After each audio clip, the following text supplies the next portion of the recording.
It's time to get your champagne wishes and caviar dreams. Welcome inside the Hall of Fame. Now, can you dig that?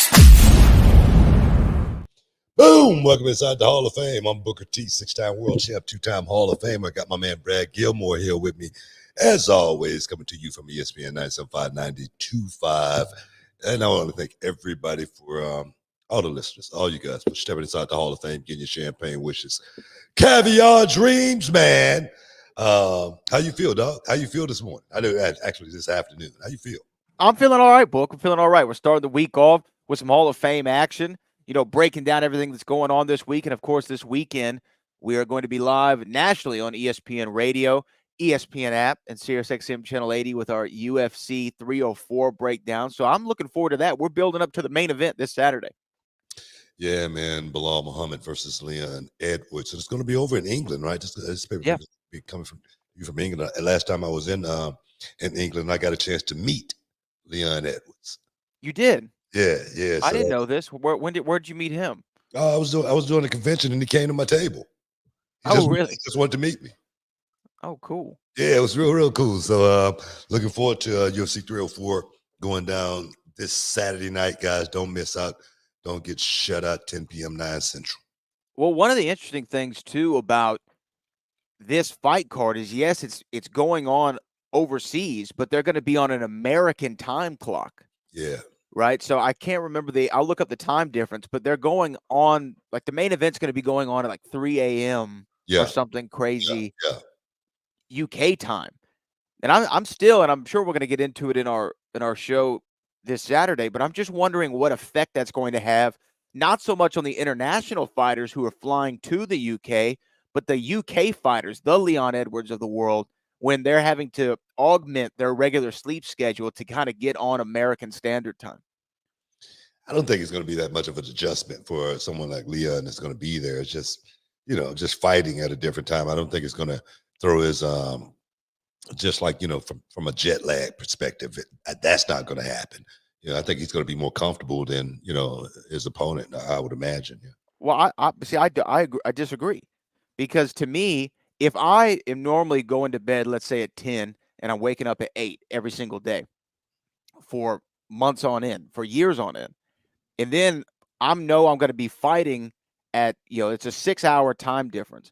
So if my fight goes on at 11 Central Time, what is that? That's like 5 in the morning UK time. So if the main event's going on at 5 a.m. UK time, he's going to have to change that whole schedule. You know what I mean? So he can't go to sleep at 10 p.m. London time. Like I said, I'm not saying that he's not going to have to change his schedule or anything like that, but I'm just saying I think it'll be a whole lot easier to get acclimated to something like that. I don't know. I mean, because we all have our schedules, and I'm just wondering if a schedule interruption, and the thing is, when you're a fighter, not only is your schedule, it's your whole team schedule, it's your training partner schedule. Those guys aren't fighting though. I mean, I think. Yeah, but if you're going to practices during the week, you can't start trying to get acclimated, 2 days before. I wouldn't imagine. I feel like he's probably this whole week trying to figure out his time schedule.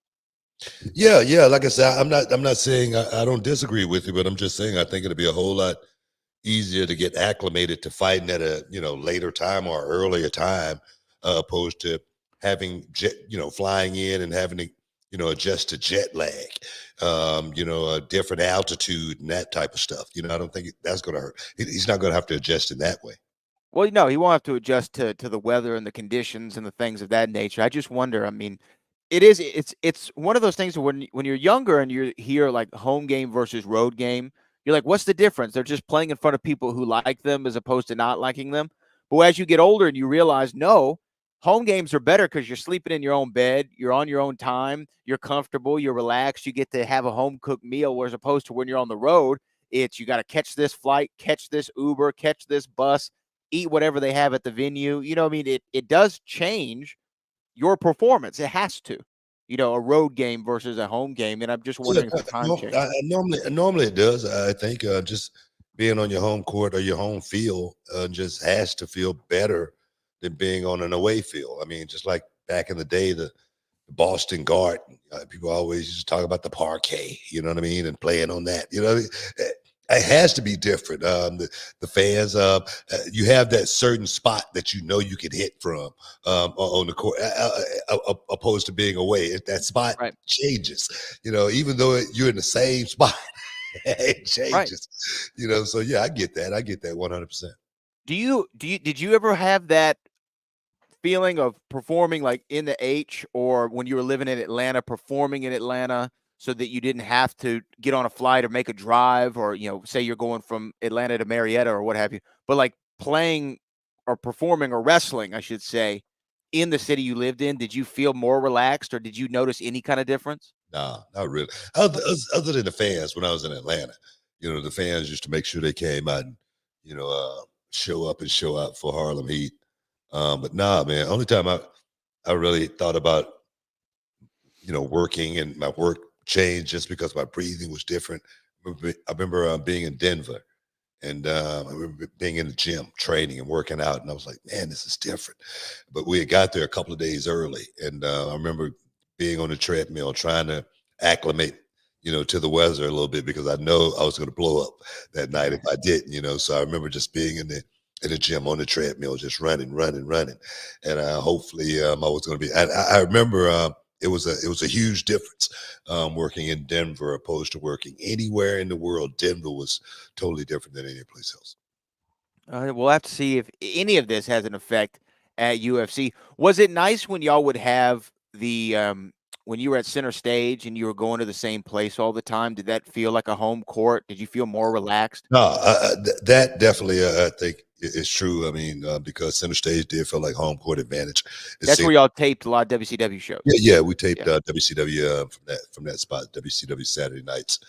From that spot for many years, and yeah, like I say, it felt like going home. I felt like I had an advantage every time I was in that arena. I was just watching. They did show my documentary last night, and it was a spot from in the WCW Center Stage, and I was beating the crap out of Scott D'Amore. Big up, Scott. I love you, brother. If it wasn't for people like Scott D'Amore, man, I wouldn't be here, man. The dude definitely went out there, work for me on a regular basis. But yeah, man, great times at center stage. Definitely home court. And remind me, were the people at center stage, were the fans, were they prepaid? Like, did they buy the tickets, or were those like a studio show? You know what? I think they bought the tickets, but Uh-huh. then again, maybe I'm not sure. I'm not sure. Let me go back. I'm not sure if they bought the tickets or not. But it was almost like NXT.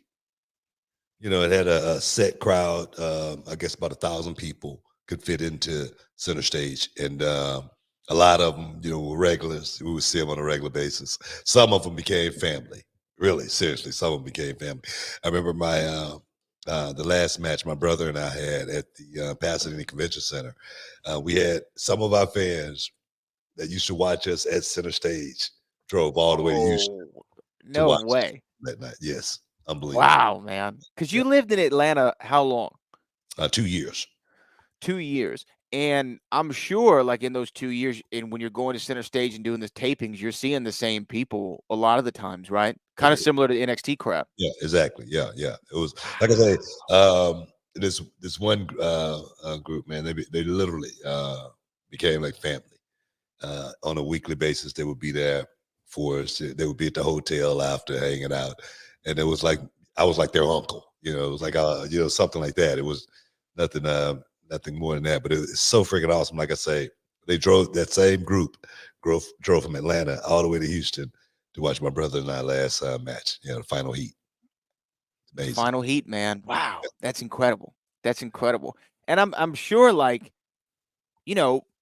fans, obviously we feel a connection to you all when because we watch you for so long and have all this emotional investment. But I'm sure also y'all have like an investment in the fans too, right? If you see the same guy every single time at the Row Show or the NXT crowd or at the center stage or when y'all were doing Disney, I'm sure like you go, oh, look, and you might not even know his name. You're like, there's a guy with the hat. He's always got the hat on. Like, that's my guy. You know what I mean? Yeah, nah, man. The sign guy used to always show up on a regular basis in every show. This one guy, he became like family to us. He became like family to us. But that's the connection, man. It's connection in wrestling. On another note, I did a convention. Not a convention. I just did a signing in New York over the weekend, and I don't know if you've seen this kid. He's in the subways and he do these acts, these skits in the subways, and he plays as me. I saw the picture. Yeah, he showed up yesterday to my signing on Saturday actually.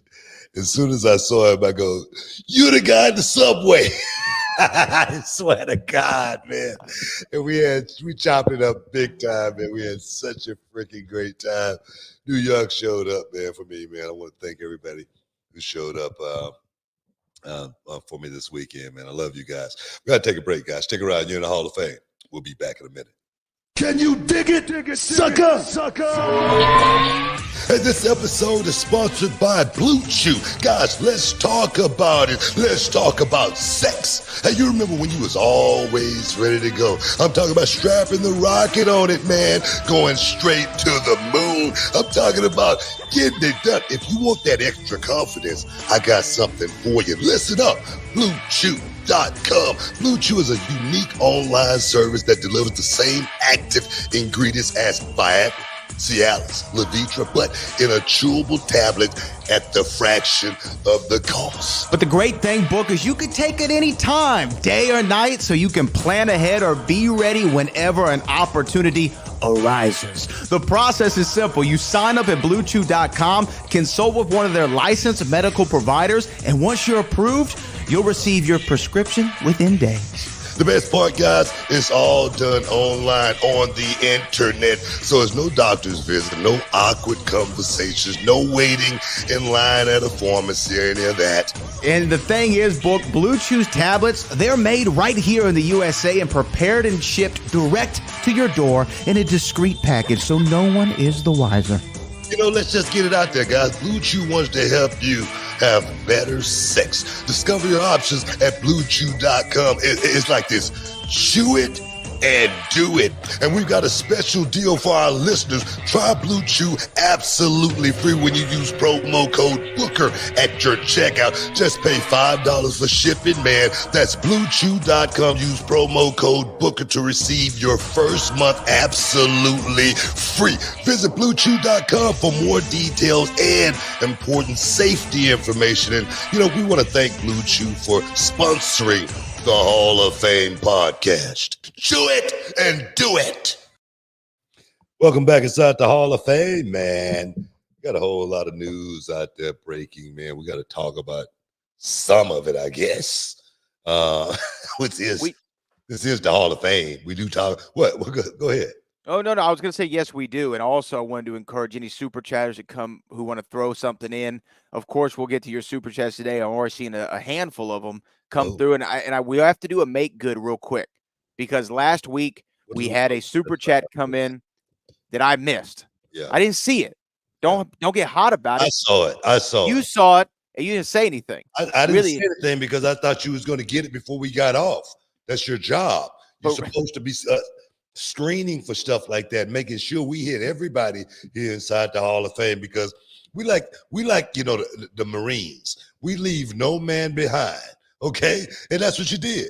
You left a man behind. well, you know what? Like, if we were the Marines and you saw me leaving somebody behind, shouldn't you step up in that place? Not if I'm already on the plane and we gone.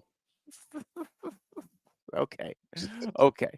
Well, guess what? We're going to get to it right now. I feel like this is a good make good. And again, if you have a super chat, something you want to ask or a comment, question, concern here in the Hall of Fame, you super chat in and we will read it live on the air. This one comes from the Arena Uncensored, and it says Harlem Heat versus Demolition. Who wins? Oh man, Barry Darsow and Bill Eadie, Axe and Smash. We'd have beat the hell out of them, man. You know, I'm serious. Yeah, no, I like Axe and Smash. I like Demolition. Those guys were good. Those guys were real good. And the thing is, I wouldn't even call Demolition a ripoff of the Road Warriors. I really wouldn't. They did wear the face paint. They did wear, like the Road Warrior type spikes. Yeah. But they were totally different than the Road Warriors. And I think that's why Demolition pretty much weathered that storm. Walking in those shoes, after the Road Warriors were big, big shoes to fill. That's why I feel like those guys were totally different than the Road Warriors. And that's why they lasted so long. Lasted as long as they did. Let's just say that. Yeah, but well, I mean, but Harlem Heat, no contest, no contest.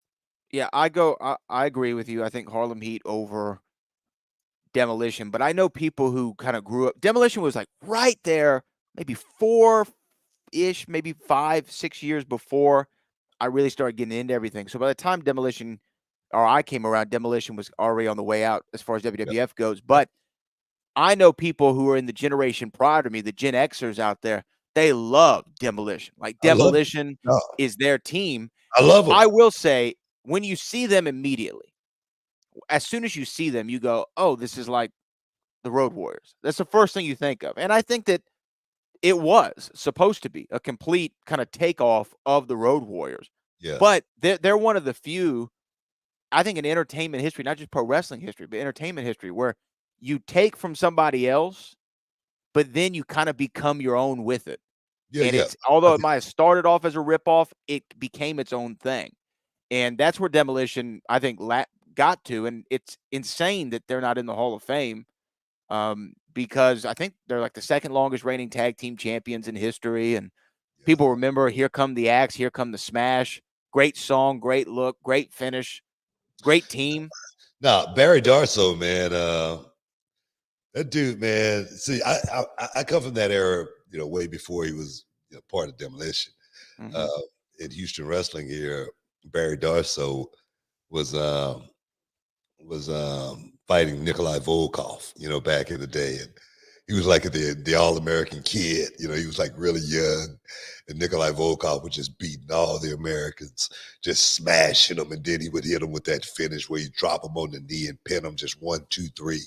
And I remember Barry Darsow challenging Nikolai Volkov, and he goes, "You say you got Russian missiles, huh?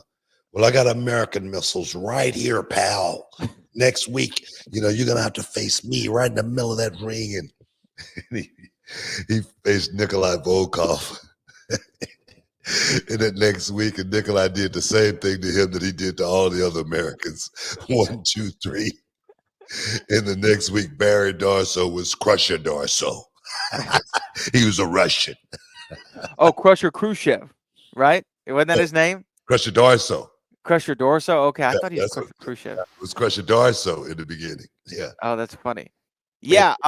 Yeah. And he became a Russian, man. It was like one of the coolest angles back in the day, man. A big Russian just killing everybody. Nikolai was so freaking good, man. Nikolai Volkov, WWE Hall of Famer as well. When it comes to Barry Darsow, I know he was there in WCW before WCW wrapped things up, and I know he was also in WWF again as the Repo Man. A lot of people might remember him as the Repo Man, but he was in WCW for a good little minute, I believe. Did you work him a lot in WCW? I got a chance to work with Barry in WCW for a minute, but it was nothing sustainable or anything like that. But he's worked all over. That's why, getting back to the demolition thing, that's why I was glad to actually see Barry Darsow actually make it in this business and really have a legendary run with someone, like Bill Eadie as Demolition, because there again, he moved all over the place, to finally find, Demolition.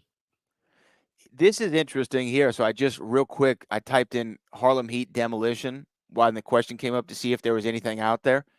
This is interesting. So check this out. On an August 28th, 1999 edition of Saturday Night, WCW Saturday Night, Darsow teamed with Bobby Eaton in a loss to the Harlem Heat.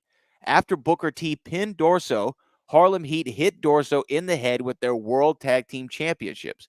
Due to the blow to the head in the following weeks to come, Darsow took on an amnesia gimmick where he would reprise a different one of his past WCW gimmicks every week. On a September 18th, 1999 edition of Worldwide, Darsow reprised his Crusher gimmick where he was a Russian. So get that. You liked watching him as a Russian, and then you made him become a Russian again because of you, Booker T. I had nothing to do with that. You hit it. You pinned him, and then y'all hit him in the head. Creative that WCW thought of, or maybe he thought of it, but I had nothing to do with it. Okay. Can I say something? It's kind of a good idea.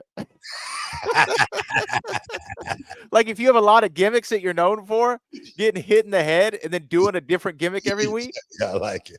It's not bad. It's actually not bad. Do you have any recollection of this at all? Like any? Nah, man. Zero. No. I swear to God. None, man. It's not like I don't remember. I got a good memory or anything like that. I just don't remember things that just wasn't significant in my career, or in my life, or anything like that. And that was probably one of those things I was just doing, just to be doing it, So I don't remember, but I do remember working Barry Dawson. I just didn't know what stage, what part of my career. But I do remember being in the ring with him.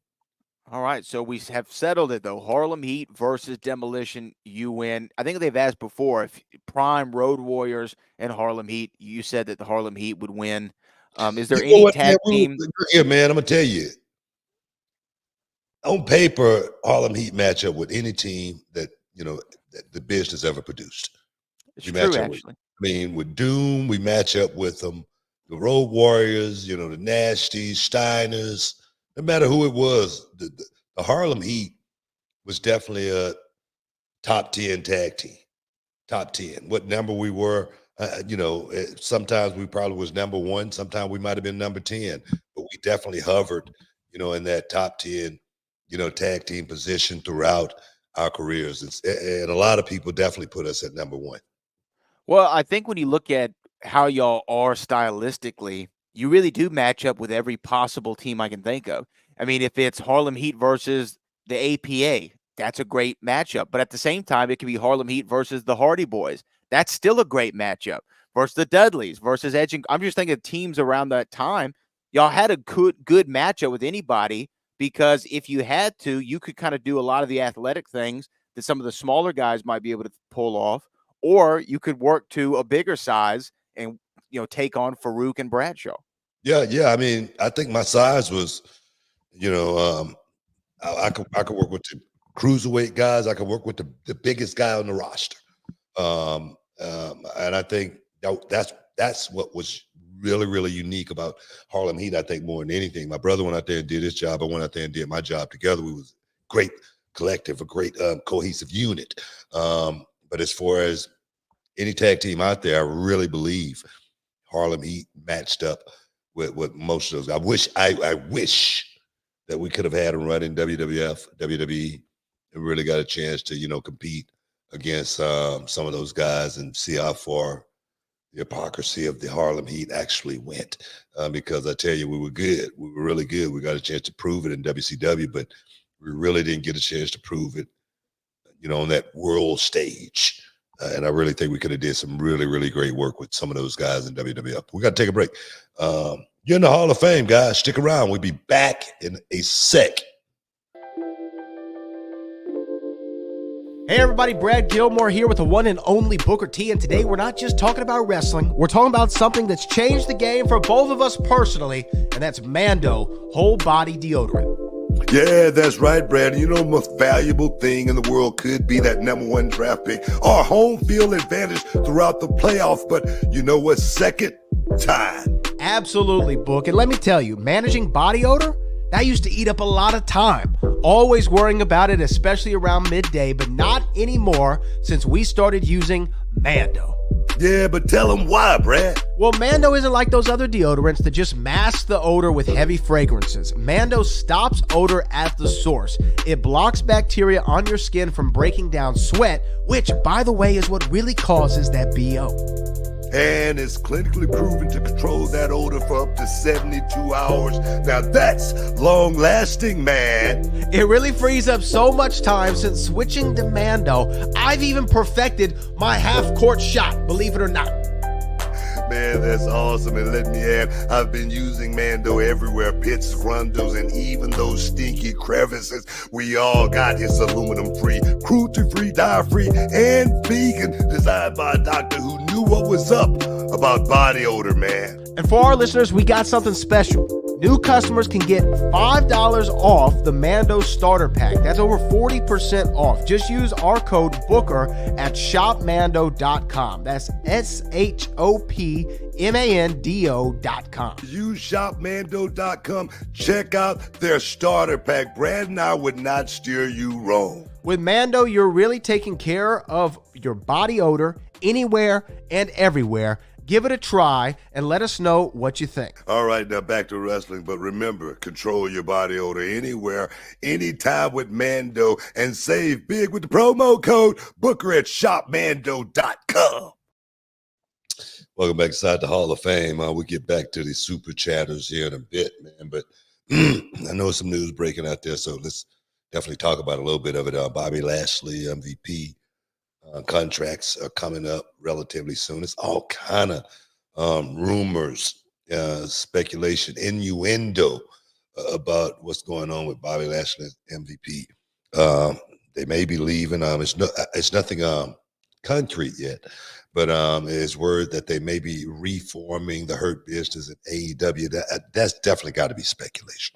I wouldn't imagine that anybody would be talking about something like that this early before anybody would have ever, even set one foot out of the company. That's just me. And I know it's going to be a lot of, if these two guys were to leave WWE, it's going to be a lot of talk, rumor, where they're going to show up next. What do you think about this thing with Bobby Lashley, MVP?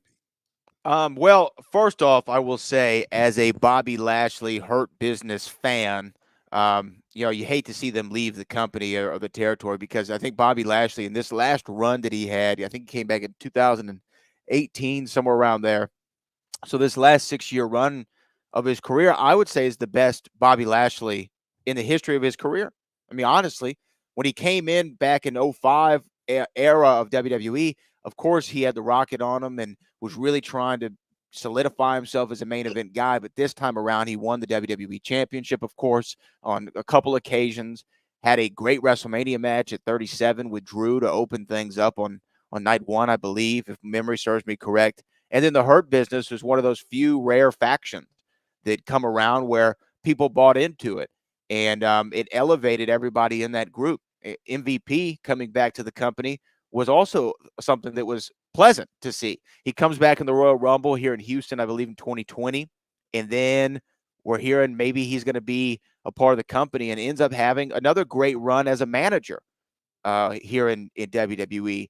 If they are gone, they've had incredible runs and they've been a great benefit to the company. I will say this. I'm sad that we never got to see like almighty Bobby Lashley, where he was really at the top as the world champion, and Roman Reigns, as the head of the bloodline, and you had the Hurt Business versus the bloodline. Oh, that'd have been something great for the fans. But we'll see. We'll see what happens. I don't know.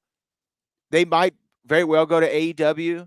Yeah, that's what I was wondering. What do you think about the reformation in AEW? If it's just the two of them, I guess it's not. Well, Shelton's out there too, right? And Shelton said, Shelton's out there. He'd be up for AEW or even returning to WWE. Cedric Alexander's still with the company, I believe. WWE Yeah, I at think the so. current moment. Yeah. I don't know. I don't know. In AEW, there are so many factions already, and there's so many people on a roster, and so few television opportunities. It seems like because we're not seeing everybody every week, and kind of people go away, and you kind of forget about them for a moment. But they do have those trios titles over there in Yeah, yeah. And then they got AEW. they got ROH. ROH. They can throw them in there as well. I think Shane Taylor got a group over there as well. Yeah. Be honest though, like, would you rather see the Hurt Business? I'm gonna give you three options: in AEW, in TNA, or in Japan. TNA. You'd like to see him in TNA. Well, I think they will be able to get some use in. See, thing is, when you go to Japan, it's just work over there. I don't. I could be wrong. I could be wrong, but I don't. I don't think we don't actually hear about it. So maybe I'm not wrong. Going over to Japan, you're just gonna be working. It ain't about your promo skills. It ain't about how really good you look as a group or anything like that. I think when the Bullet Club went over there and they were doing their best work, I think it was the matches that they were producing. It wasn't those guys just being together as a group. Am I right or wrong on that? You agree with me on that? I would agree with that. So I'm thinking with their Hurt Business, they're not going to go over there and woo you with their matches. They're more. I mean, of course, Bobby's going to go. He's going to look good. Of course, Shelton. He's going to look good. MVP is going to be the front man. But as far as being able to go out there and really cut the promos and really put a spotlight on that thing from a showmanship perspective, that's not going to happen in Japan. I think it can happen in TNA. It can happen in AEW. But just like you said, in AEW, it's just so many guys, they could get lost in the shuffle there. How much play would we see from the Hurt Business? What kind of angles would they be in that could really highlight a group like that? I don't know. I could be wrong, but we'll see how this thing play out. Yeah, to me, again, here's the thing with AEW: if they go to AEW, as long as there's a long-term plan in play for the Hurt Business, it could be something that. What? It could be something that we could really. Who's going to AEW where they've had a long plan? What I've been reading lately is it seemed like Tony Khan is just letting these guys pretty much do whatever they want to do. He trusts the talent to go out and do the right thing. Come on. You think I could trust the guys in reality of wrestling to go out and do whatever they want to do on the show, and the show is going to come out, the way we really need it to be? You think that's going to happen? Well, no. You think you think I can trust everybody to go out and not want to pick the microphone up every chance they get, pick up a chair and hit someone with it, or jump off something throughout the whole show, and you think I can trust the guys to do that? And I really feel like Tony Khan needs to get a rein on that thing and really start producing that show from a perspective to where get some help. Get some help. That's what he needs to do. Get some help. You know what I mean? Just like me. I need help. I can't do it by myself. Can't do it alone. I need help. I'm gonna throw out a life preserver. Please help me. Somebody throw me a life preserver. Please help me here because I can't get this. I can't get to the shore. I can't get to the boat. Please, somebody help me. So I think that's what Tony needs more than anything. Bringing in MVP and Bobby. I wonder what somebody like Tony Khan. What would he? There again, I could be wrong. I could be wrong on this. But MVP and Bobby is not the guys that's on Tony Khan's radar. From what do you mean? Expand. Nostalgia. Well, nostalgia, yeah, I think that they would be on his radar. Oh man, the Hardys were the high flyers. Okay. So, who else is CM Punk? You couldn't pass up on that just because. Bryan Danielson. You couldn't pass up on Bryan Danielson. He's one of those guys that changed the way of the wrestling world with this yes movement and stuff. I gotta get a guy like Tony Khan is like playing with action figures. You think that those are the action figures that he's going to be looking for? Look, if Bobby Lashley is a free agent and you don't have a conversation with him, that's foul. Bobby deserves a convo for any wrestling company. Okay. I hope he re-signs with WWE. I hope he's back with the No, WWE. we're talking about the Hurt Business. We're talking about the collective. Yeah. Now here's the question: is Envy working? Like, is Envy going to wrestle, or is he just is he going to play a manager role? Look, man, MVP what? 50? Probably close to there. I'll look it up. Why? The reason I say that is because at 50, you don't want to be trying to reinvent the wheel. He's 50, turning 51 in October. I mean, you don't want to be trying to reinvent the wheel, going out there bumping around when, man, it hurts. I just did yard work yesterday. Man, I was hurting so bad. After I finished it, I was out there for about 2.5, 3 hours. But man, I was so beat up after I got up out of there. Man, it's not something a 50-year-old wants to be doing.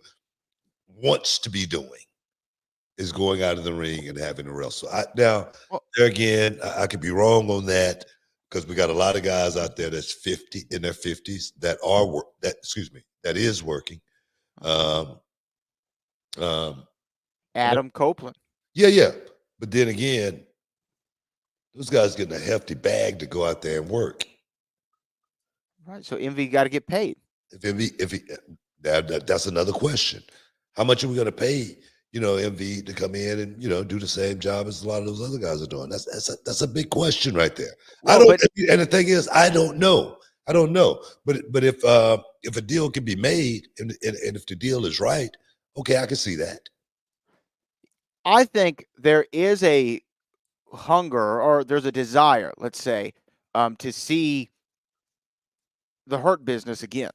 Because we felt like, we as wrestling fans felt like it was shorted on us. And it was in a lot of ways. There was still a lot of meat on the bone, right, with the Hurt Business. So I think that it is an attractive option to maybe even bring over some WWE fans who haven't watched AEW yet or haven't stayed the course. Maybe, hey, the whole Hurt Business is over here. Let's watch. I would watch. I would look at it at least once. At least once. And depending on what the story is. What are you going to do after that? Depending on what the story is, if they hook me. That's what I'm saying. They got to hook me to watch more than once. But if you tell me this week on Dynamite, the Hurt Business is going to be on there, I'm watching. You would watch? You would watch. You would want to see what the Hurt Business is doing. Man, we got to take a damn break. You're in the Hall of Fame. We'll be back in a minute. Can you dig it, sucker? All right, everyone, it's Booker T and Brad Gilmore here, and we've got something exciting for all you sports, comedy, music, and theater fans out there. We're talking about Gametime, the fastest, easiest way to get your hands on tickets to your favorite events. That's right, Book. We love all those spontaneous, unforgettable moments, and Gametime is here to make them happen. Whether it's a last-minute decision to see a game or a sudden urge to catch a live show, Gametime has got you covered, giving fans access to tickets even at the last minute in over 60 cities across the United States and Canada. And guys, this ain't about getting in. This is about getting the best seats in the house. With Gametime, you can see images of your seat before you buy it. So no surprises there, guys. You can score tickets swiftly. Skip the line, guys. Just dive straight into the moment. Absolutely. And listen to this. Gametime guarantees the best prices. Find tickets in the same section and row for less elsewhere. Gametime will give you a credit of 110% of the difference. So there's no reason to wait, Book.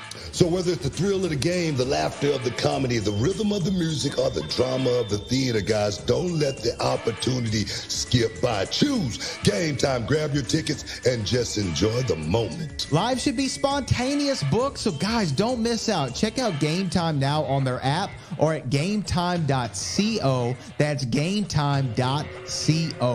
Take the guesswork out of buying tickets with Gametime. Just download the Gametime app, create an account, and use the code BOOKER for $20 off your first purchase. Terms apply.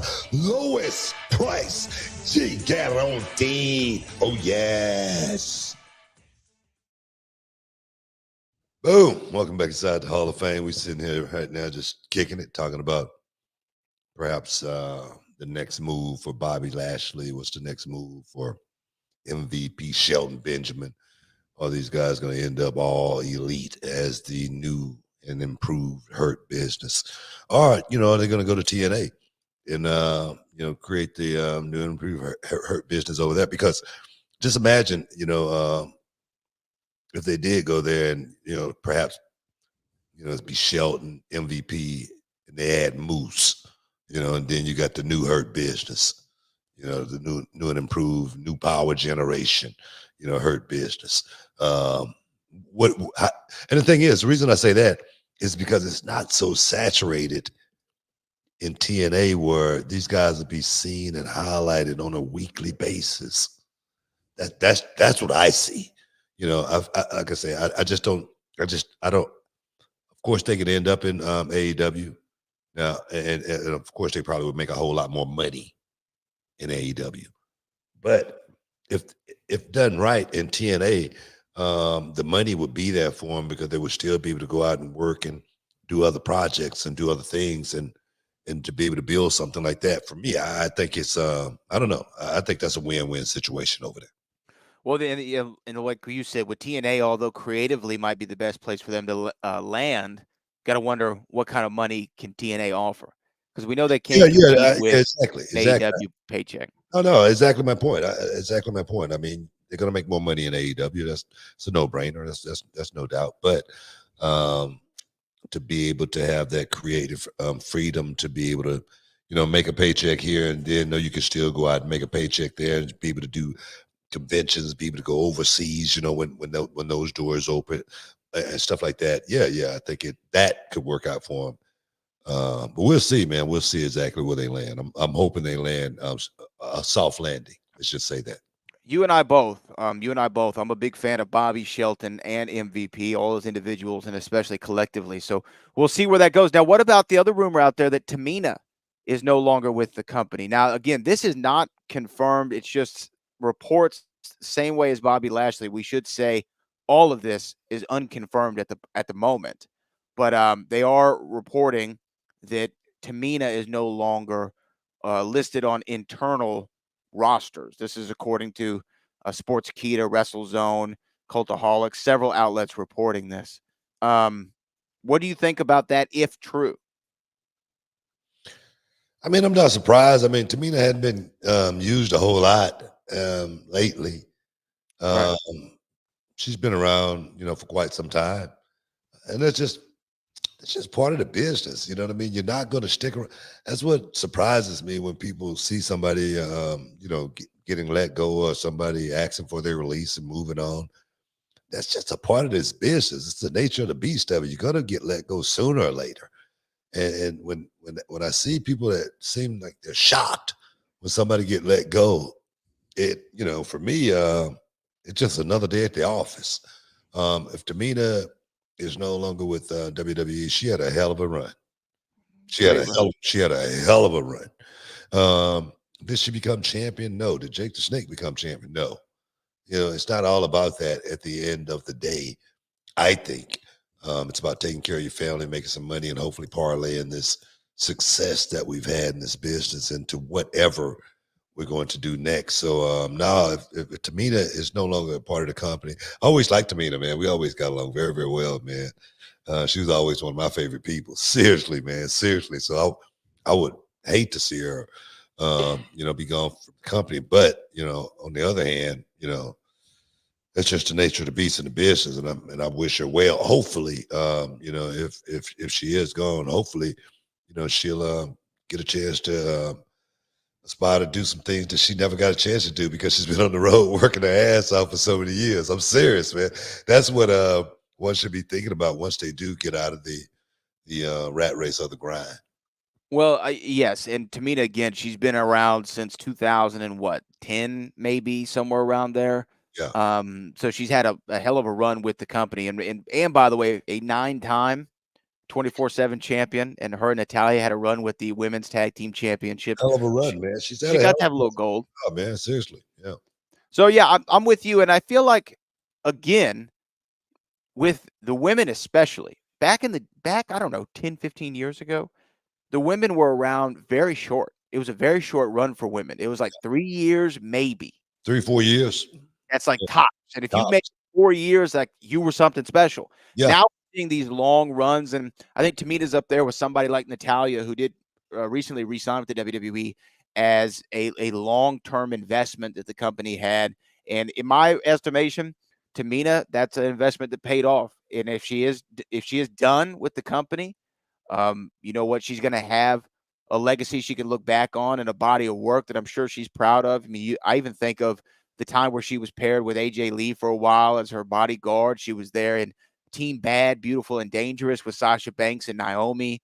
She was on Total Divas for a short period of time. So she's definitely had a great career in the WWE that I think most people would be envious of having, to be honest with you. A long run and used here frequently. So, I mean, yeah, congratulations to her on her next move, if this is all for Tamina in the WWE.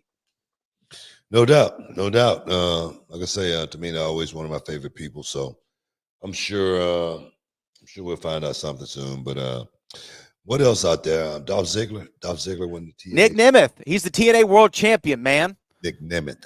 Nick Nemeth. That's it. Yeah, yeah. Nick Nemeth. I don't know why I still want to call him Dolph. You know, every I time mean, he was Dolph forever. still calling him Dolph Ziggler, but nah, man, to win the TNA championship, put him on the map over there. Now he's won it in WWE and in TNA. That's huge. That's huge. That's huge for Dolph Ziggler. And the thing is, it seems like he's happy over there, bro. Exactly what I was talking about. I mean, of course, he could have been in AEW. Of course. You don't think he could have got a contract over there? I think he could have. Of course. Absolutely. He could have. But would we see Dolph Ziggler in this light if he was in AEW? Would he have gotten this type of airtime that he's gotten? Because I tell you what, I've heard nothing but Nick Nemeth in TNA since he got there. Seriously. Well, he's been a top guy since his debut. And to answer your question, no, he wouldn't have had the same television time and place on the card that he's had in TNA in AEW, just because Dolph Ziggler is not going to be the AEW World Champion at this moment in the company.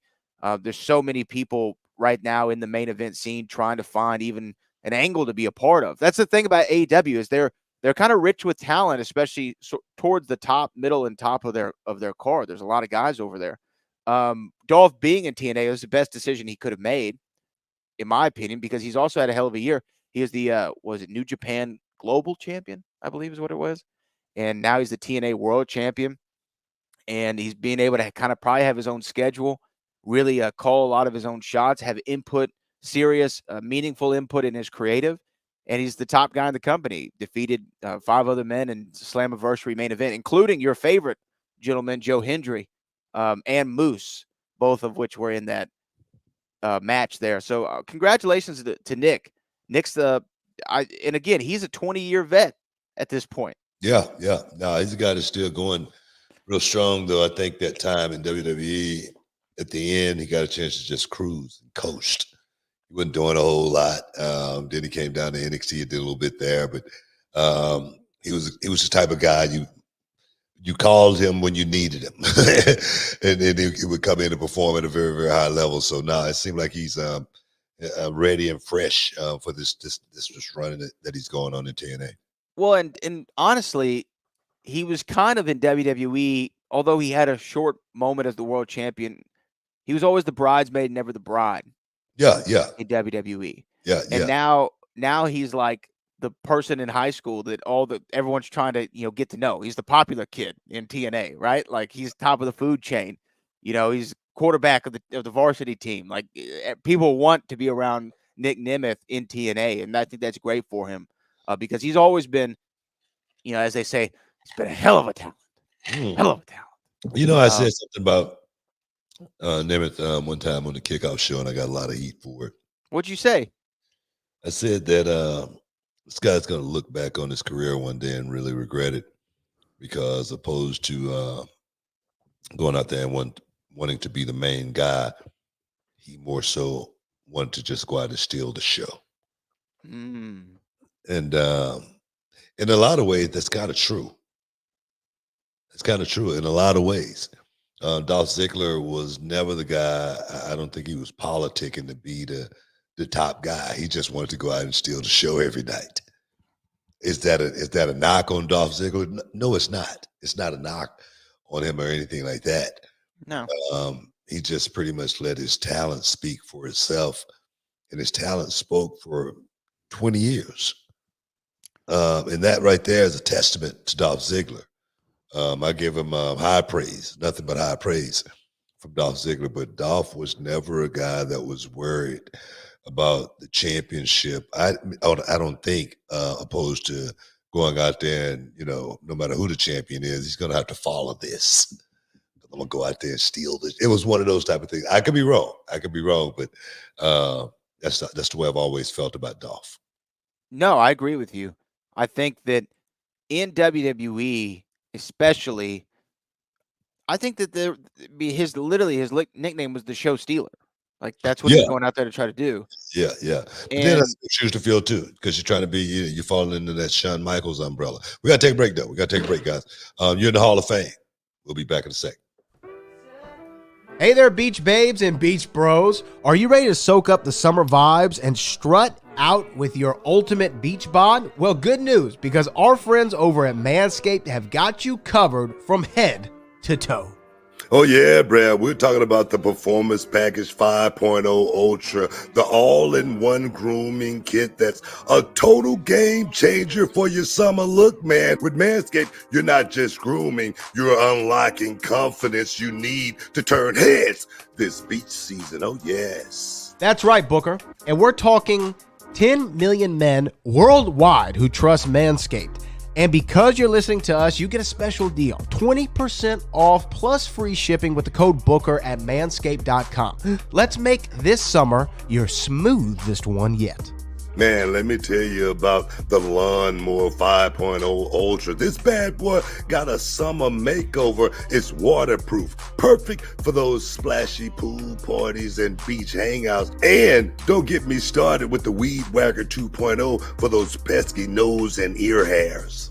Oh, and after you trim, you've got to try the Crop Soother Ball Aftershave Lotion. Say goodbye to chafing and hello to comfort all day long. Plus the Crop Preserver Anti-Chafing Ball Deodorant, absolute must-have for those hot, sunny days. Hey, and don't forget, every purchase comes with a little extra free Boxers 2.0 Midnight Bravo. Talk about comfort and style that fits like a dream. You're gonna love it, I guarantee. So what are you waiting for? Get 20% off plus free shipping with the code Booker at manscaped.com. That's 20% off with free shipping at manscaped.com and use the code Booker. Yeah, the summer sun is here to stay, so trust Manscaped and keep you looking and feeling cool. Jump on this deal, y'all, and stay groomed this summer with Manscaped. Your beach bod deserves the best. Welcome back inside the Hall of Fame. Just talking Dolph Ziggler, Nemeth, new TNA World Heavyweight Champion, right? Yes. Heavyweight champion. Yeah, I like it, man. I like it. Maybe we can get Nemeth down to Reality of Wrestling. We got a big show going down at Reality of Wrestling, August 10th, Summer of Champions 10. And I'm going to tell you right now, guys, if you want to get a ticket, you better do it quick. Because they're going like hotcakes. We almost sold out. And last time I looked, we had about 20 tickets left. All right, about 20 tickets. But I just got some breaking news just came in my ear. We're doing some construction down at Reality of Wrestling, and the construction work will be finished by the end of the day. New risers going in, more chairs going in. On August 10th, that son of a gun is going to be packed again. Sell out for the eighth straight time in a row. So, guys, if you're anywhere in the surrounding areas of Texas City, 9300 M&F Lowry Expressway, Walker, Texas, Lawyer Arena, come on out and have you some fun. Big matches going down. It's going to be incredible. Again, first match has been announced officially. Terrell Tempo returning in his first match back in Reality Wrestling in several years, taking on a returning from surgery, Will All Damn Day. That match has been made official. by our executive manager, Andrew Jackson, and it will be taking place at Summer Champions 10, the Walker, Texas Lawyer Arena. So if you're a Will All Day fan or if you're a Terrell Tempo fan, make sure you get one of those tickets so you can see them in action at the Summer of Champions. And this will be the first Summer of Champions for Will All Day since 2022, having been out of action in last year's Summer Champions 9. So, hey man, these guys injury prone, man. These guys are injury prone. Guys like Will All Day. You know, guys say they're not tough enough. So guys like me back in the day, you know, guys like, you know, Terrell Tempo, we fight through injury. You know what I mean? We don't just sit back and just wait on somebody to bring us something or do something for us. We get up off that sofa. Unlike a Will All Day. I don't even know why he called himself Will All Day. That's his name. I mean? He should have called himself Will Half Day, a quarter day. All right? Because he's definitely not Will All Day. Okay. I'm just saying. Will Half Day? God, man. That's awful. It's funny, though. I'm just saying, man. Awful. You know, because bad, you know, it's one of the top guys in reality wrestling. Back in the day, we sucked it up, man. Another story, one of the guys that helped me make it to this level of success, Sid Vicious. Sid Vicious, lobbying for his spot inside the WWE Hall of Fame. If I had a vote, Sid Vicious definitely would get my vote to be in the Hall of Fame. I always say Sid has been one of those guys that has been very, very misunderstood. Let's just say that.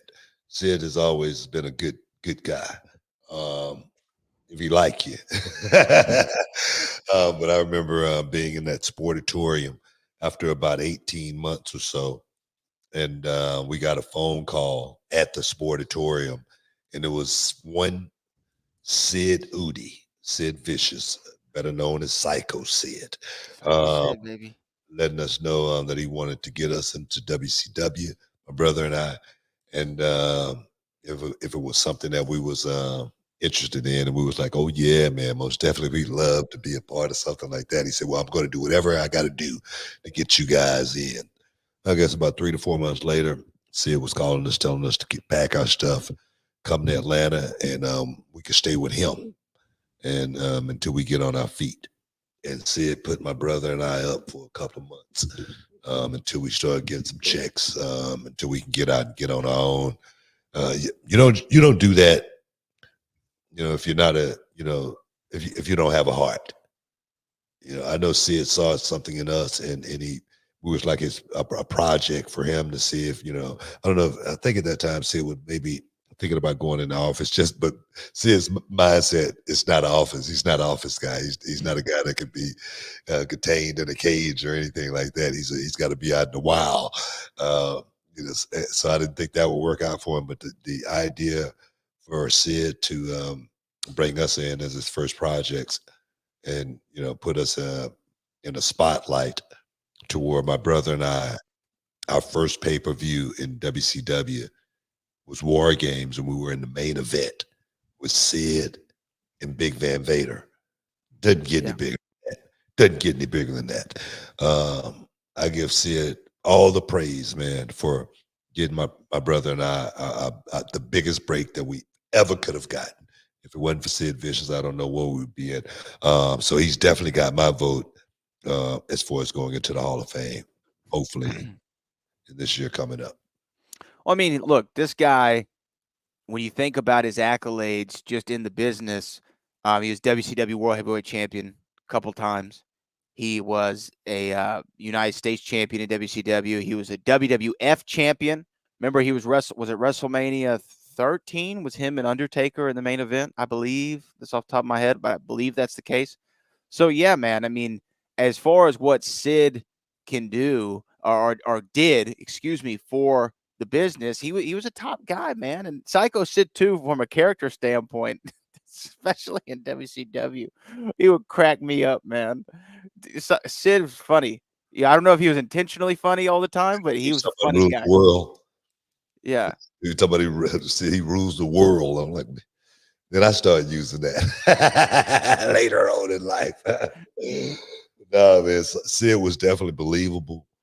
He was that guy. I mean, his promos were totally just sick, but you believed it. Is he a Hall of Famer? That's the question. Without a doubt. Without a doubt. Without a doubt. Yeah. And speaking of Hall of Famers, though, I also want to send a birthday wish to a Hall of Famer, somebody who you call Wanda because he's the one that got away. Shawn Michaels. It's his birthday right now, the man who's running NXT. I know you see on a frequent basis every Tuesday there in Orlando. Just want to give a big happy birthday shout out to the Hall of Famer. Happy birthday, Shawn. You know what I mean? I'll see you on Tuesday, brother. Might have a little something for you. Yeah, most. No, man, I was on Busted Open earlier today, and we was talking about the anniversary of the Invasion angle. Oh, wow. Yeah. Is that going on right? Is this the anniversary? Yeah, this is the anniversary. Oh, wow. Okay. It's the anniversary of the Invasion angle. And he was asking me, what do I remember about it? I said, nothing. Absolutely nothing. Right. I'm serious, man. No, because I was trying to figure out, what it was going to do for me to last in WWE. I wasn't thinking about, the Invasion angle because that was a make-believe. That wasn't real. And he was talking about the match. It's crazy. It's hard for me to even remember the match, but it was a fatal four-way match. And Bubba Ray was actually on my team. And the finish was me pinning Kurt Angle. And I go, man, that was just a setup. What are you thinking about? I'm like, what do you think I was thinking about that match? I'm like, me pinning Kurt Angle, and the Undertaker's on that team and all kind of stuff. I'm like, that was a setup. I'm like, I lost my title to Kurt Angle and I never got it back. And he was like, oh, I never thought about it that way. Well, I was thinking about it that way, So coming in at that time, the Invasion angle, only thing it meant for me was I need to figure out how to make it in the locker room with these guys because everybody in WCW getting fired. Well, look, you're talking about the Invasion pay-per-view, right? And I remember the Invasion pay-per-view very well because as a fan, everybody always talked about what if the WCW guys and the WWF guys, went at it. And when we got the Invasion pay-per-view, wasn't the one. Go ahead. Wasn't the one that a lot of us thought, like when we first thought of this. Like when I thought about my dream Invasion pay-per-view, Earl Hebner versus Nick Patrick wasn't on the list as far as a referee match. There are a lot of ones, but look, I just want to read this card real quick if I can, because this was the Invasion pay-per-view, and up to I think like the late 2010s. I'm talking about 2017, 2018, 2019. This was one of the highest selling pay-per-views of all time. But it's Edge and Christian versus Lance Storm and Mike Awesome. Earl Hebner versus Nick Patrick. The APA versus Chuck Palumbo and Sean O'Hare. Billy Kidman versus X-Pac. Raven versus William Regal. Chris Kanyon, Hugh Morris, and Sean Stasiak taking on Albert the Big Show and Billy Gunn, a match that we always wanted. Tajiri versus Taz. Rob Van Dam versus Jeff Hardy. That is probably a dream match for a lot of people. I'd put that one up there. This is a thing of its time, but this is when they used to have bra and panty matches, which is a bygone era. Trish Stratus and Lita taking on Tori Wilson and Stacy Keibler. Okay, I can buy that one. Team WCW and ECW. So this is what you were talking about. It was you, Bubba Ray, Diamond Dallas Page, Devon, and Rhino taking on Chris Jericho, Kane, Kurt Angle, Stone Cold Steve Austin, and The Undertaker. 10-man tag. Yeah. That's a lot of heat, man. It's a lot of heat. A lot of big stars, too, but we got to take a break. Stick around. You're in the Hall of Fame. Can you dig it, sucker? And this episode is sponsored by Blue Chew. Guys, let's talk about it. Let's talk about sex. Hey, you remember when you was always ready to go? I'm talking about strapping the rocket on it, man. Going straight to the moon. I'm talking about getting it done. If you want that extra confidence, I got something for you. Listen up. BlueChew.com. Blue Chew is a unique online service that delivers the same active ingredients as Viagra, Cialis, Levitra, but in a chewable tablet at the fraction of the cost. But the great thing, Book, is you can take it any time, day or night, so you can plan ahead or be ready whenever an opportunity arises. The process is simple. You sign up at BlueChew.com, consult with one of their licensed medical providers, and once you're approved, you'll receive your prescription within days. The best part, guys, it's all done online on the internet. So there's no doctor's visit, no awkward conversations, no waiting in line at a pharmacy or any of that. And the thing is, Book, Blue Chew's tablets, they're made right here in the USA and prepared and shipped direct to your door in a discreet package, so no one is the wiser. You know, let's just get it out there, guys. Blue Chew wants to help you have better sex. Discover your options at BlueChew.com. It's like this.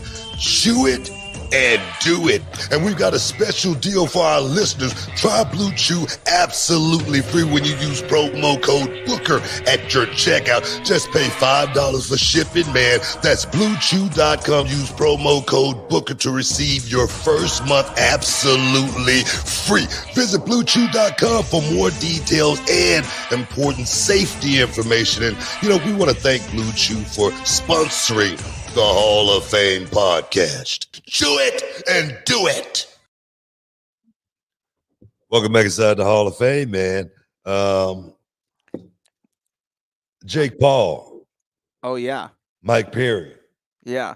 Didn't it go kind of like I said it was going to go? It was very close to your prediction there. And Jake Paul was the bigger, more dominant fighter, was able to stop Mike Perry in the 6th round. Mike Perry was actually getting beat up pretty good there, too, in those last few rounds, especially the 6th. He took several shots, and the referee had to have the understanding, the knowledge. No, what is it? The understanding? Wherewithal and know-how. Understanding and know-how. Yeah, there we go. To go in there and stop it, put a stop to it. And he did. He did. And Mike Perry even said in the post-fight, he's like, and what are you going to say? You just lost a fight. But he was like, man, he's a lot better than I thought he was. You know what? He was probably a lot better than Mike Perry thought. Yeah. A lot of people underestimate Jake Paul's, pugilism, prowess. I think so. I really believe that. But the guy has been putting in real work as far as that goes. I can look at him just by the way he moves around in the ring and tell he can handle himself. I say that about most men. You can tell just by the way a man move if he can handle himself. Jake Paul is not somebody you want to go in there and think you can just beat up on. Well, he's proved that you just can't go in there and just beat up on him. He beat up a lot of guys, may not be traditional boxers, but a lot of those guys are tough guys. I can say that. And in a fight, you find a tough guy, you can find yourself getting your ass whooped. Seriously. And he's been on the upper end other than the Fury fight, right? Yeah. The Tommy Fury fight. Yeah, that's the only one he lost, really. So no, I mean, he's definitely not somebody you can just go out there and beat up on. And like I say, with Mike Perry, I just thought Mike Perry was just too undersized. It was a mismatch. It was a mismatch more than anything. It was a good payday for Mike Perry. Of course, you're not going to pass up that payday. No, that's not something you're going to do. That's like AEW. You're not going to do it. But no, Mike Perry went out and fought his best, but he was just undersized and just not equipped to go out there and do battle against someone like Jake Paul, because Jake looked huge. He looked big, and he was dropping bombs, and those shots were landing hard.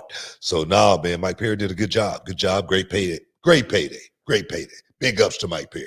Well, you know what, though? Mike Perry might have gotten a big payday, and perhaps it might be his last payday as far as being a member of Bare Knuckle Fighting Championship.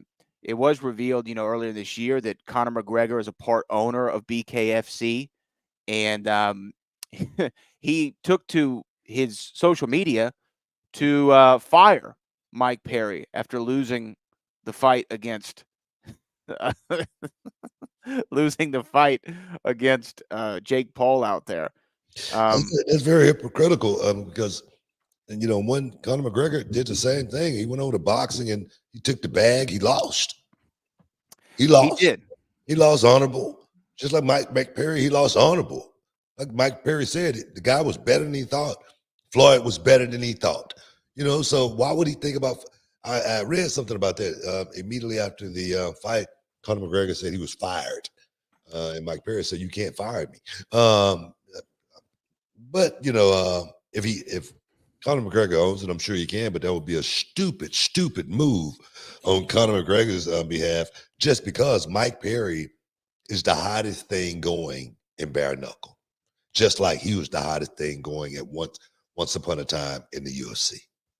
Yeah, again, BKFC is partially owned by McGregor Sports Entertainment and Conor McGregor. This is what Conor said. He said, "Hey, Mike, you're released and you can go compete in your smelly, dirty boxing championship thing. The smell of it. Good luck. You're fired." And he tagged at Bare Knuckle Fighting It just goes to show Championship. you what kind of person Conor McGregor is, really. That just goes to show you what kind of class he really has. I don't know if that's a personal issue right there, because like I say, Conor McGregor did the exact same thing Mike Perry just did. Now, this was also something that Conor said. He said, Jake Paul, and I'm going to have to edit it here. Jake Paul is the biggest piss bag I've ever seen in my life. 40-pound waist difference, juiced out of his head, and still crapping himself in there. You should take him to Vegas. Oh, that's right. You can never. The Athletic Commission is testing, real fighting. You could never. And then you call out a 60-year-old Mike Tyson, fresh off an in-flight medical emergency. I swear to the good Lord, you're a fake can of, I can't say it. Well, why don't Conor McGregor fight Jake Paul and settle it? How about that? Yeah. I think that would be, you know what? People will pay for it. And I think, I don't know, me personally, I don't have anything, any dog in the fight or anything like that. But why would he call Jake Paul all of those names when Jake Paul hasn't, did anything but good business with people that he's worked with?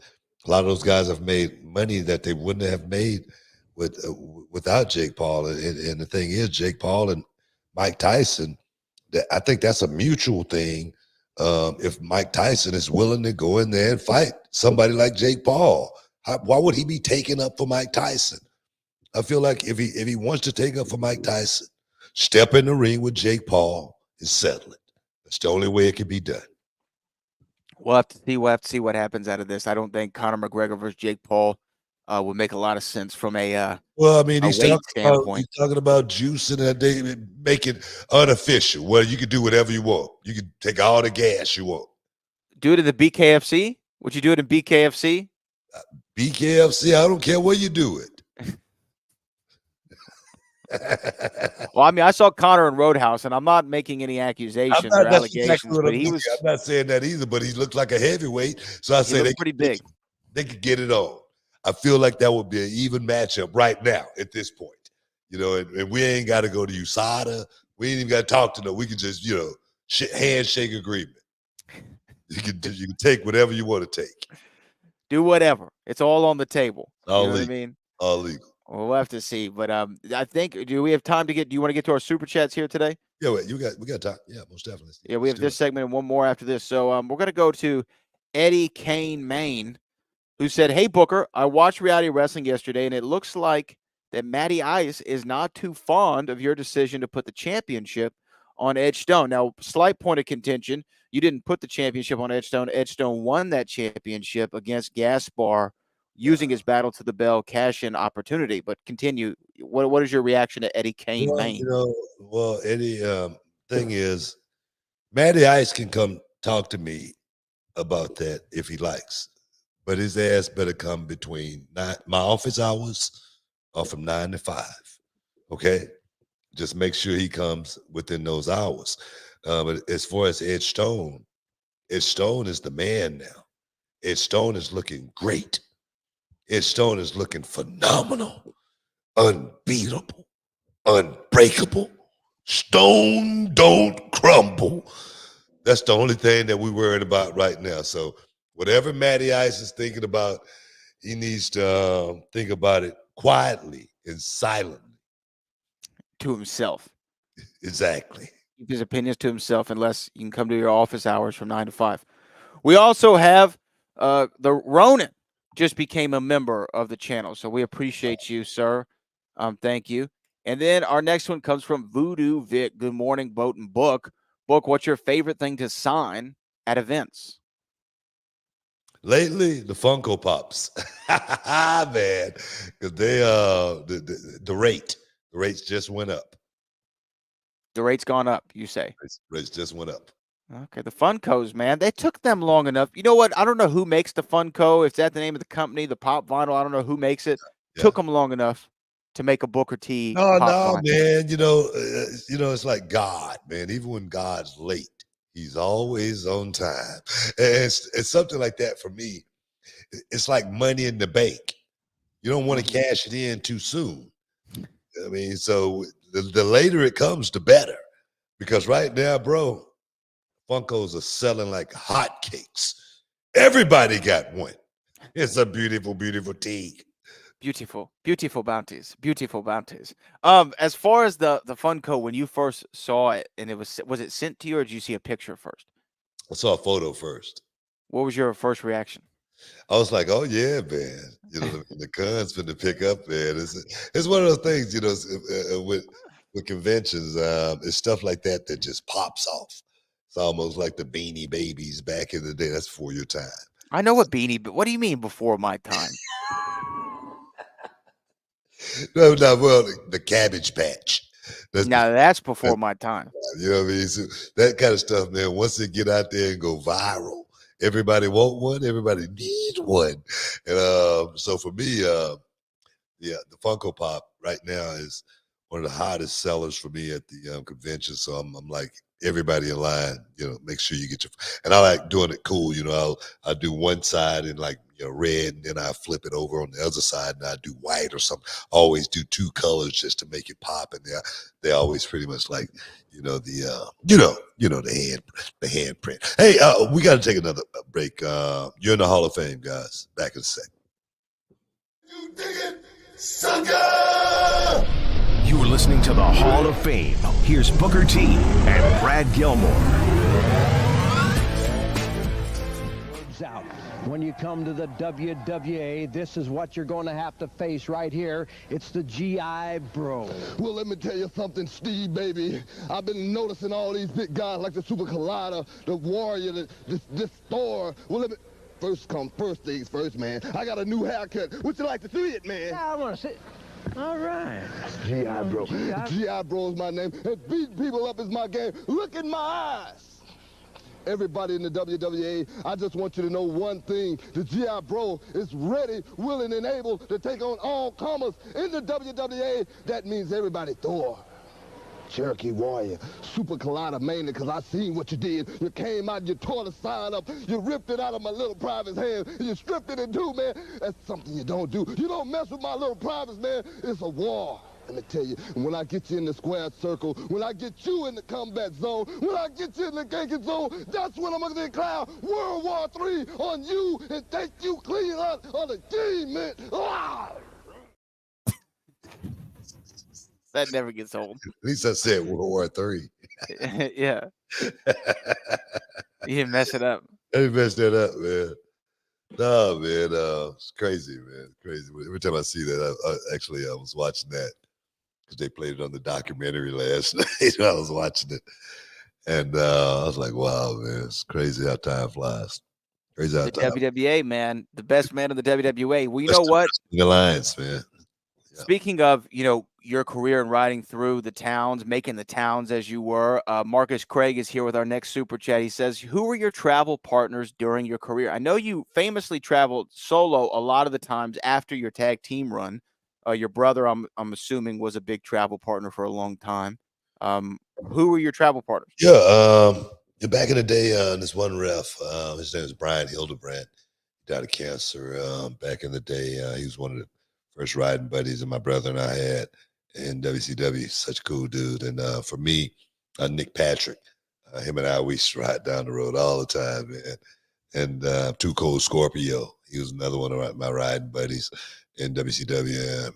I don't think in WCW I had any other riding buddies other than those guys.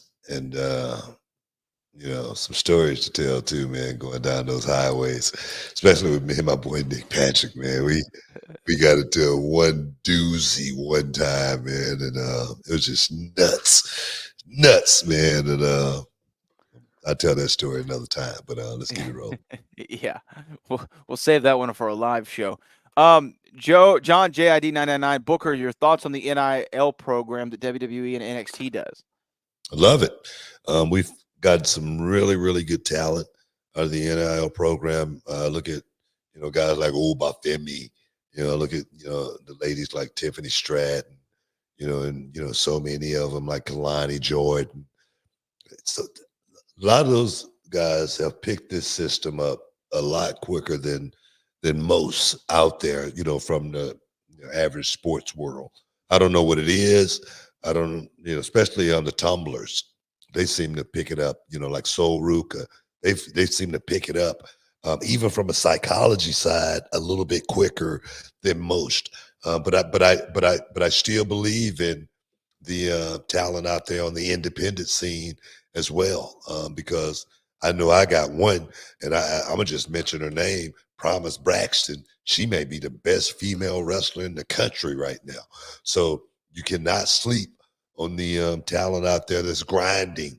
At the same time, the NIL program is doing a great job.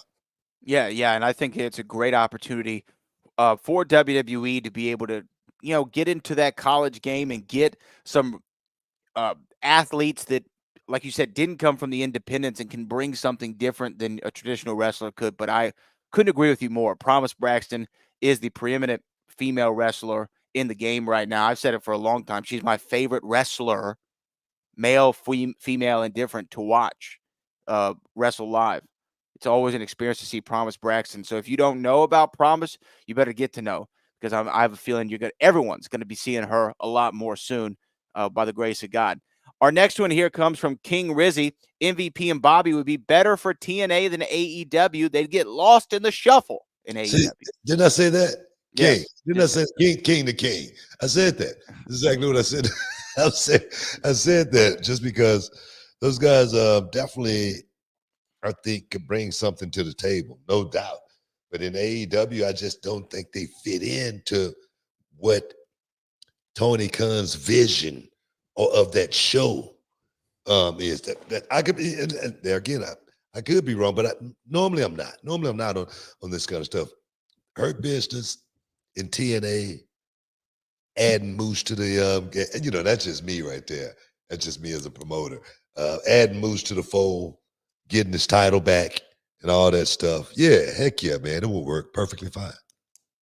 Yeah, and I think, and then that's actually, then of course Bobby and Moose is gonna have some friction there sooner or later. It's a lot of meat on that bone. That'd be good, man. I like the idea of Moose in the Hurt Business. See that? I just sold you, didn't I? I just sold you. What happened to you not booking the show? I don't book WWE shows. Oh, okay. Okay.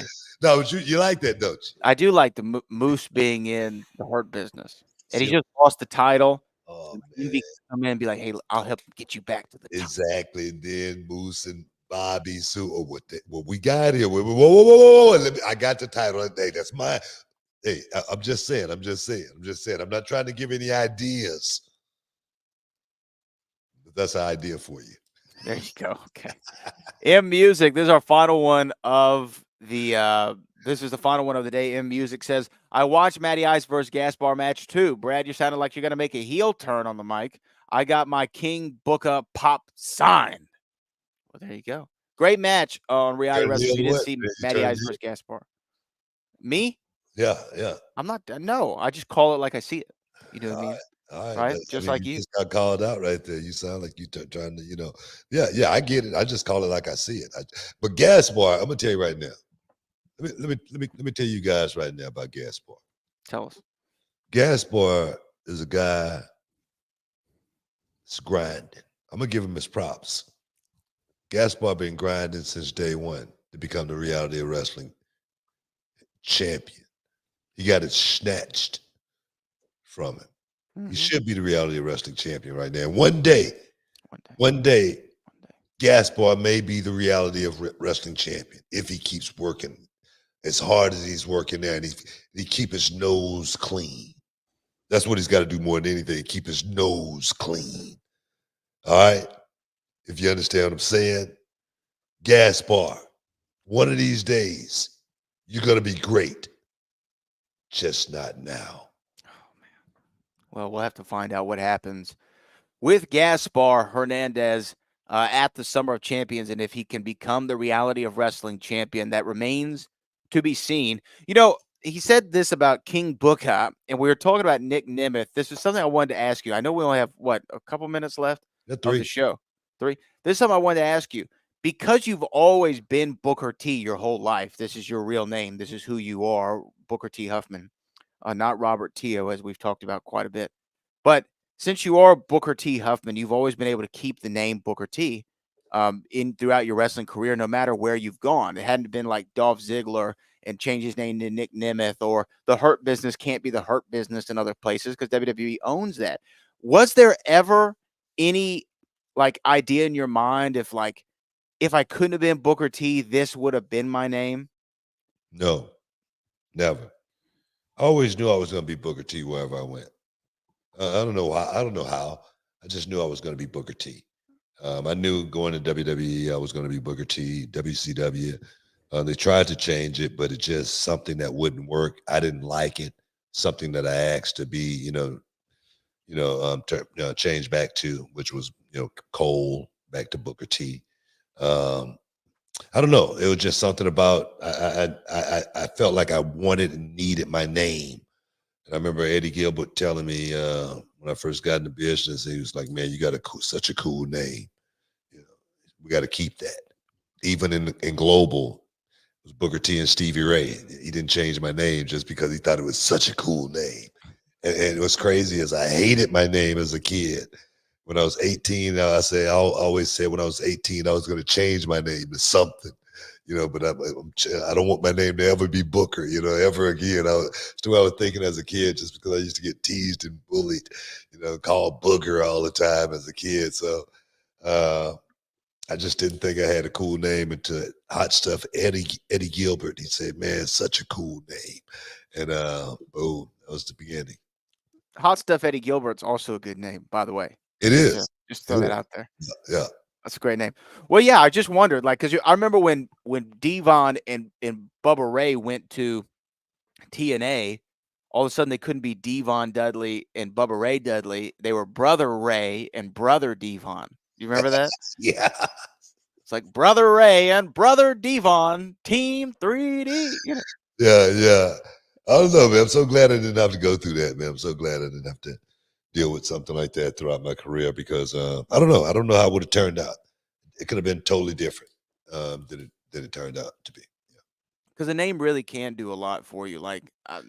Championship name, man. It's a championship name. I always tell my students, make sure you get a championship name. If you got a JoJo name, you're probably going to find yourself somewhere JoJo on the card, mid card, lower card, but you're never going to be thrust in a position where you can be the guy or the girl. So make sure you guys getting into this business, get yourself a good name. I always think about Elix Skipper. I always say if he would have changed his name to the Skipper of Elix, he might have would have went a long way, a lot further. Charmel said, "Nah, it wasn't that Skipper of Elix either. That's nuts." But I like it, Skipper of Elix. It's anything. But we got to get out of here, guys. We got to get out of here. I want to thank everybody for stepping inside the Hall of Fame. Get your champagne, which is caviar dreams, man. Got to get out of here because we got NXT coming up tomorrow. Bradley for all the heavy lifting. Like I always say, peace, we love you. We out.